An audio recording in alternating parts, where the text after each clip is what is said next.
What's up, guys? It's your boy Josh Showtime. You already know what it is. This is Showtime's Fight Forum, where we talk all thing fights. Hope you guys continue to like, subscribe, and also make sure you comment, man. I want to hear what you guys think about, obviously, each episode. So, I'm wearing a hat today, which obviously me and your brother got a bad hair day. So, hey, we're going to keep rocking hats until we do. That's what you got to do sometimes.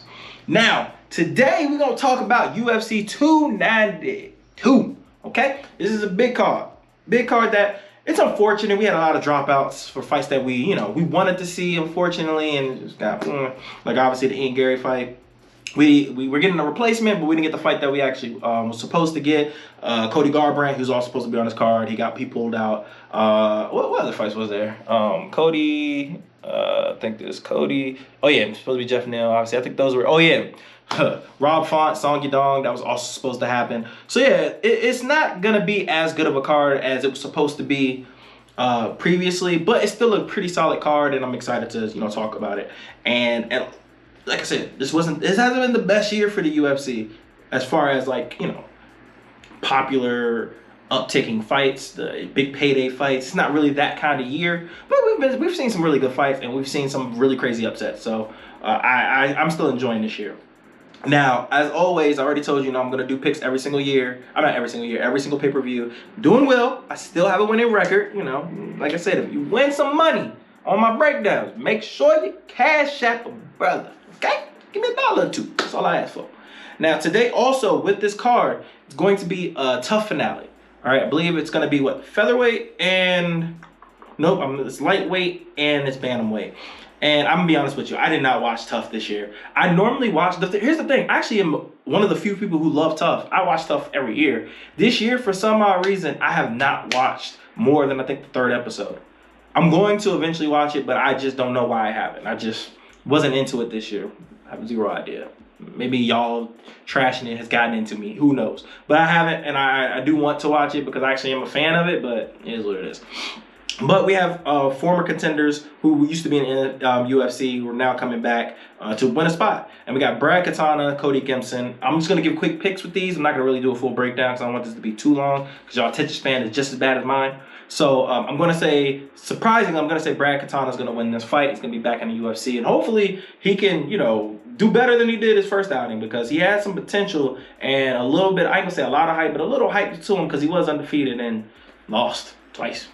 Deuces. So hopefully he does better.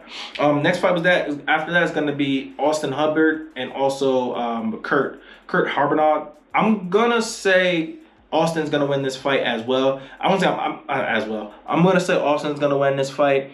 And once again, you can be in the UFC and hopefully, we get another contender. Like, this is the thing, man. TUF actually produces a lot of contenders, so I'm hoping that it continues to produce contenders. It seems like now, realistically, that all the real contenders are kind of going through Dana White Contender Series instead of the Ultimate Fighter now. The Ultimate Fighter seems now of a real, honestly, seems like more of a developmental program rather than trying to look for true contenders. And the original purpose was to find contenders, not developmental athletes. So yeah, that's kind of the route it's been going. I think that's kind of why I'm not as interested anymore. And plus some of these gimmicks of finding old fighters and bringing them back in. I don't know. I think that's probably the real reason why I don't care about this season. But it is what it is. But yeah, getting still. Let me get into my actual predictions. Like I said, I like to do the main card, but I'm also gonna fit in at least one prelim because I kind of was doing too well with the main card. I'm not gonna do. I would never do full card prediction just for the simple fact of you guys don't care. You don't. Now, unless it's like legit betting odds and you care about the underdogs and all that other stuff, then we can do that. But once again, you got to tell me. You got to comment and let me know. So the fight that I'm going to do is going to be Chris Weidman versus Brad Tavares. And now here's the thing. Tavares, I swear, has been in the UFC for at least 30 years. Good Lord. And I'm being sarcastic. But, bro, I swear he's been in the UFC forever. And the fact that he's still in there is quite impressive. This got to be his last fight, though. I mean, he's on a 2-fight losing streak. He's definitely past his prime. He's in his upper 30s. The guy, we'll see. Then you got Chris Weidman. This will be his first fight from snapping his ankle or leg or both. Doing the Anderson Silva that he did to Anderson Silva. This is his first fight back. I think it's been, 2 years, 3 years? It's been a while. He's also, 40 now? He's pretty old.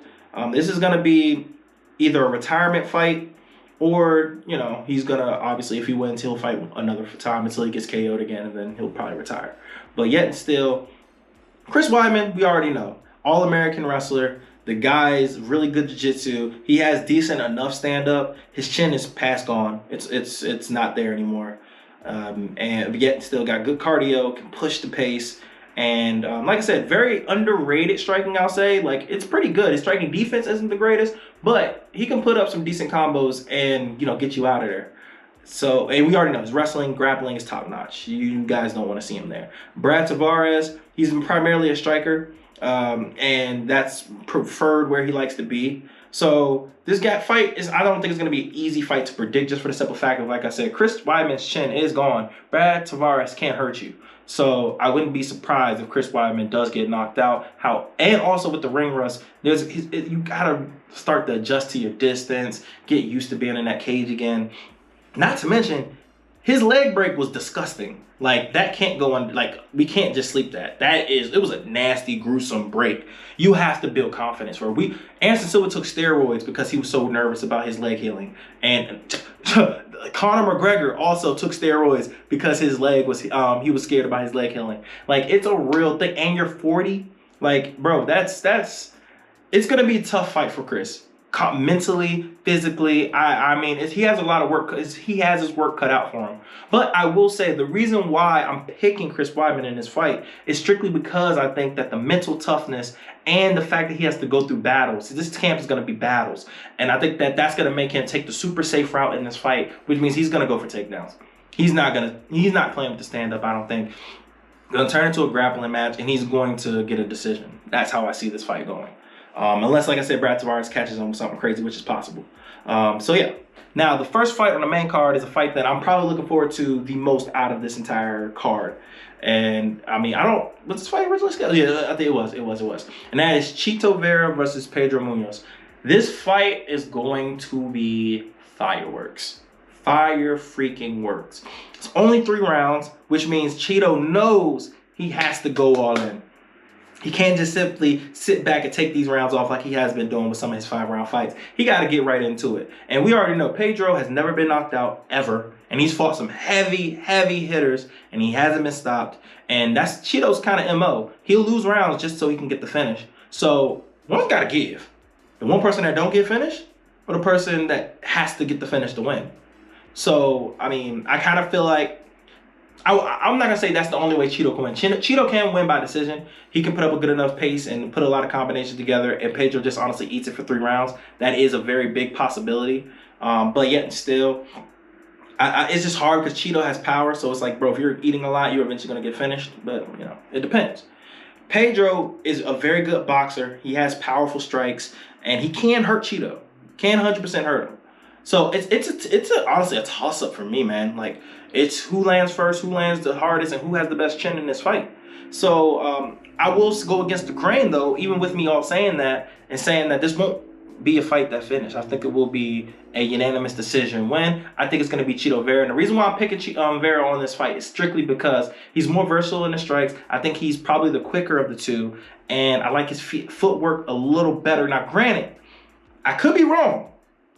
But yet and still, I'm just saying I like the versatility of his attacks better than what Pedro does. Because Pedro, yes, he throws leg kicks here and now, but he also mainly likes to use his hands. And I think that the versatility is just going to be what gives him the dub. And I think Pedro's not going to get stopped. I think Pedro's chin is just legendary. We just got to start saying that. Now, the next fight is not going to be the fight that we wanted to see. And that's going to be Mario Batista versus Cody Garbrandt. It was supposed to be versus Cody Garbrandt. Cody Garbrandt got hurt, pulled out. Unfortunately, that's not the fight that we're going to get. We're going to get Damon Blackshear.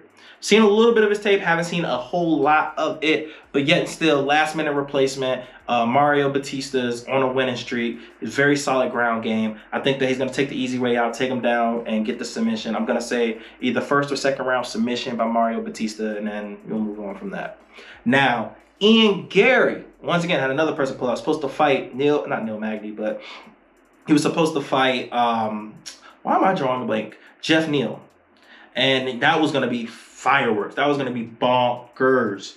Fortunately, homie had to pull out. And now we're getting Neil Magny, which I will say is not an easy fight for Gary. And he can very well lose this fight. I know he's going to be the favorite in this fight. He very well should be, because once again, he was planned to have this fight. Neil Magny's last-minute replacement. And, I mean, it's just how it goes. Now, they're both tall. They're both rangy. Neil Magny is a striker, but he is a striker that is a very decent grappler. Like, he is not a slouch on the ground at all. Like, at all. So, it's very possible that he can eke out a decision in this fight. So don't sleep on Neil Magny, because I'm not. He's tough. He's a veteran. He's been in there so many times. You can't sleep on the guy. Now, Ian, we know what he is. He's the new Irish hype. He's a guy that has really good strikes. He also has a lot of toughness, I will say, because not the fight before. The fight before that, he got rocked, got hurt, and he withstood it, and he was able to come back and get a dub. I have a lot of respect for that. I don't kill your stock for stuff like that. It actually raises it for me, because people who get hurt, you find out who you truly are. So we found out who he is, and he's still a dog. And then his last fight, I mean, when he did to Rodriguez, I was thoroughly impressed. I didn't expect that. I don't think a lot of people expected that. So he washed him clean. So I will say, in the standard department, I think it's going to be a lot more competitive, because this is going to be one of the few times where he fights somebody that's probably taller and rangier than he is. So it's going to be a bit of an adjustment period. And Neil's pretty quick. He has really good footwork. I do think that Ian's going to have to do some adjusting fighting that. And I'm not going to say he's not going to win, but I think it's going to be a big sell for me. I'm not even going to lie, y'all. Let me just go ahead and keep it a stack. I'm picking Neil Magny to win, y'all. I think Neil Magny's going to win by decision. I think he's going to be able to make it rough, make it tough, put him against the cage. I think he will be able to strike with him. I think he's tough enough not to get rocked and hurt and be able to withstand it if he even does. I think he's going to definitely try to mix in the takedowns. And, once he's on top, he's not Habib or anything like that, but he's decent enough to put up a good enough offense to be able to steal rounds away. I'm picking Neil Magny by unanimous decision, and that's going to be a shocker to a lot of people. Now, the second fight that I'm actually looking forward to the most is going to be one of my favorite women athletes ever. Women combat athletes ever, and that's Weili Zhang versus Amanda Lemos. Now, breaking down both people's games, Weili is pretty versatile. She's good everywhere. She doesn't have the greatest takedown defense, but it's decent. She has really good takedowns herself. She's great striking. She has really good jiu-jitsu. We already seen that previously. And Amanda Lemos is also pretty decent everywhere. I don't think she has the greatest takedowns or takedown defense, but if she gets you down, it's a problem. And she does have powerful strikes. She can't hurt anybody. She can't hurt Weili. It's possible.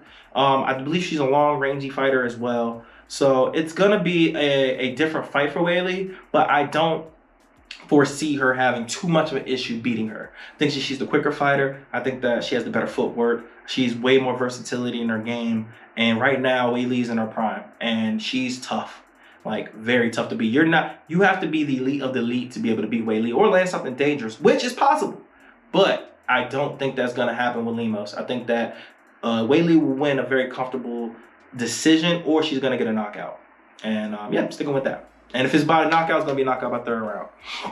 Now, the last fight, the fight that we're all there for, is going to be Sean O'Malley versus Aljo. Now, this is a pretty simple breakdown. Simplest breakdown you can have, okay? Sean O'Malley, we know his keys to victory. It's by knockout. That's the only way he's winning this fight. He's not winning this fight by decision. It's not. And to be honest with you, and if I had to keep it a stack, this fight will not go to decision. Put your money on the under that this fight will go to decision. It's not really possible. The way these guys, the contrast in styles, they're both are going to go for the finish, because at the end of the day, the other guy's weakness is a major weakness to the other. Like, Aljo is a decent enough striker to be able to strike with a lot of people, but he's not going to be good enough to be able to strike with Sean, just for the simple fact that Sean has elite power. He does hurt people. He hurts everyone he fights. So, yet and still, Aljo, we've seen him knocked out before. I'm not saying he's chinny, but he can get hurt. He's not going to be able to last 5 rounds in a stand-up war with Sean O'Malley. But the same thing is with Sean O'Malley on the ground. He's not terrible on the ground either.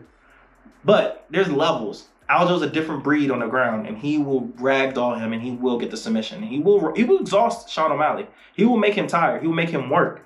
And I'm not saying Sean O'Malley's not the type of person to work, but yet and still, he is the type of person to do extracurricular stuff outside of fighting. So I don't necessarily trust his cardio in a 5-round fight, especially against the guy that's going to push the pace as much as Aljo is. Now, with all that being said, like I said, it's not going to decision. So someone's going to get finished. And you got to ask who. I wouldn't be shocked if either one gets the dub because Sean O'Malley is explosive. He's unpredictable. He very well can honestly end this fight in 10 seconds. So I'm not sleeping on Sean, and you should. Nobody should. But at the end of the day, I'm a wrestler, and I'm always going to go with the wrestler just because I've seen enough of Aljo in pressure situations, and he comes through, man. He's a dog. He's tough. And I think that he's going to be able to get him tired. And I think he's going to either get a TKO stoppage just from strikes and wearing Sean O'Malley out, or he might actually be able to pull out the submission and get a rear naked choke or get some type of guillotine or something to get the dub. So, that's what I'm going to put my money on. And I think if this happens, I don't even think it will make it to the third round. I think this is going to be a 2-round fight. So if I had to put my money on it, I would say Aljo by the second round, TKO, or by submission. That's what I'm sticking to. Now, I want to hear what you guys think. As always, man, make sure you like, subscribe. And as always, if you win some money, hit my Cash App. I appreciate you guys, man. Make sure you have a blessed day and good luck on the bidding.